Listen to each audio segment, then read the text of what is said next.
Ka'imi Fairbairn's second overtime field goal was the difference on Sunday afternoon. Photo by Eric Sauceda. We've now had a couple days to digest what I thought, at the time it was made on Sunday, was a cataclysmically horrible decision by Indianapolis Colts head coach Frank Reich to go for it on fourth down in his own territory in the waning moments of a tie game against the Texans, and after a day or two to think about it, my stance on it is this: it was still a cataclysmically horrible decision. It's simple numbers. ESPN showed a graphic on SportsCenter Sunday evening that, if the Colts had converted that fourth down, their chances of winning the game were still just around 10% or so.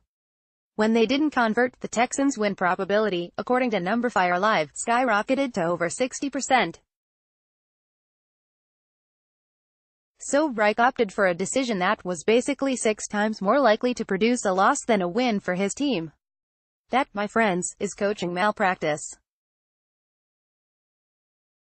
Yet it doesn't stop the mathematically challenged people from figuratively patting Reich on the ass for hating ties and going for a win, a completely tone-deaf corollary to, well, if you're not first, you're last. I actually had someone on Twitter say to me that there's not much of a difference between 0-3-1 and 0-4. Yes there is, half a game. It's indisputable.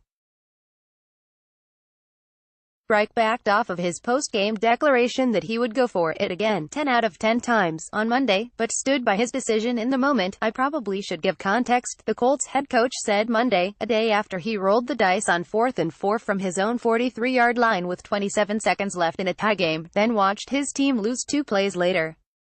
It's probably not a complete absolute as much as it a mindset of being aggressive. There's always a lot of things to consider. To say it was an absolute, it was emotional yesterday, a tough loss, the mindset is we're going to be aggressive, that's probably a better perspective for me to put in there. Now, the truth of the matter is that the Colts did the Texans plenty of favors at critical junctures throughout Sunday afternoon. It wasn't just late in overtime. Sure, in my opinion, the 10 plays that ultimately lost this game for the Colts, and by definition, helped the Texans win, 5:30 Q1 second and 10 ball on 9-2 Indy fumble in end zone, to Devion Clowney recovers for TD. This was the Texans' first real break, first real gift, of the 2018 season, as Colts center Ryan Kelly seemingly thought Andrew Luck was under center when he was actually in shotgun formation. As a result, the ball tumbled into no man's land in between the center and the quarterback, and Clowney fell on it for his second career TD. It came at a perfect time, as the Texans' defense had allowed a score on the Colts' first possession of the game, and the Texans' offense bogged down around midfield just before this. 1:53 Q2 first and 10 ball on 9-12 J. Watt strip sacks Luck. Duke Ejiofor recovers on 9-12-yard line late in the first half. The Texans forced another turnover deep in Indy territory, as Watt strip sacked Luck, and rookie Duke Ejiofor recovered the football. 3 plays later, the Texans punched it in on a TD pass to DeAndre Hopkins. It's worth noting that both Texan fumble recoveries came after punter Trevor Daniel had pinned the Colts deep in their own end. Daniel was an unsung hero in the first half on Sunday. 4:15 Q3 second and 1 ball on Who 3603 to 31 Q3 third and 4 ball on Who 39 consecutive tackles for loss by Merciless and Clowney. This was an inexplicable sequence of play calls by the Colts. They had just finished carving up the Texans' defense to cut the lead to 28-17, and had picked off Deshaun Watson on the Texans' next possession. Momentum was theirs.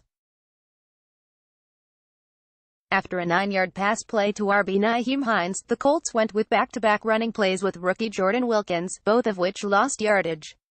Again, Clowney was involved with the TFL on 3rd and 4. This, by the way, would be the last possession of the game in which the Colts would not score points, until Reich's ill-fated decision at the end of overtime. 6:09 Q5 third and 2 ball on Who 25 Marcus Johnson drops an easy one on 3rd down when the Texans lost the coin toss in overtime. I thought that the game was pretty much over. The Texans were not stopping Andrew Luck. Sure enough, Luck moved the ball easily into Texans territory with a series of intermediate passes to no-name wide receivers. However, on 3rd and 2 from the Texans' 25-yard line, Johnson had an inexcusable drop that forced the Colts into a field goal attempt. This play was as damaging to the Colts as Reich's decision to go for it on 4th down later in OT. 1:19 second and 1 ball on 9:46 holding penalty on Mo Alley-Cox after the Texans tied the game with about 2 minutes to go. That feeling of inevitability happened again, as luck moved the Colts near midfield. However, a 2nd and 1 conversion was called back when Clowney drew a holding call on Alley-Cox.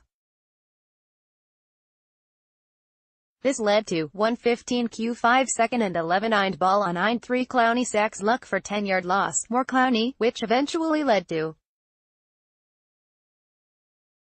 27 Q5 4th and 4 ball on 9:43 Frank Reich. The decision, the going for it because ties suck debacle from Reich. 24 Q5 1st and 10 ball on 9:43 Hopkins 19-yard catch and run. The one thing you could not allow here was for DeAndre Hopkins to make a play, so naturally the Texans' best football player snared a slant route and took it into field goal range. 03 Q5 2nd and 10 ball on 9:19 Fairburn game-winning field goal. Ball game. Texans win.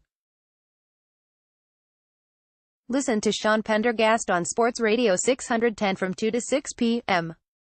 weekdays. Also, follow him on Twitter at http://twitter.com/SeanPendergast and like him on Facebook at https://www.facebook.com/SeanPendergast.